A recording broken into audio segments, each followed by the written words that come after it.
এই পা দিয়ে কাকে মারছিস তুই? মাকে মারছিস? তা মা তাহলে চলে যাক, মা চলে যা।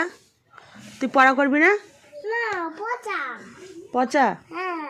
বই না পড়লে হবে না বড় ছেলে, আগে বই পড়ো। কোথা দিয়ে? এই জানলা দিয়ে বই ফেলে দিবা? তাহলে পড়বা না? তা লোকে যে বলবে তুমি খারাপ ছেলে, তোমার লোকে বলবে তুমি খারাপ ছেলে, তুমি কি খারাপ ছেলে?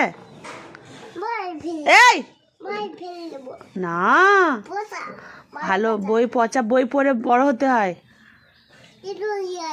হ্যাঁ, স্কুলে যাই না? কোথায় থাকবা তাহলে? স্কুলে যাবা না? কোথায় থাকবা? এ বাড়িতেও জায়গা হবে না, তোমার বাড়ি ঠকিয়ে লোকে নিয়ে চলে যাবে। কি তুমি হিস করে দিবা? তাই? এবার কেমন কথা? এ এম কথা বলতে নেই।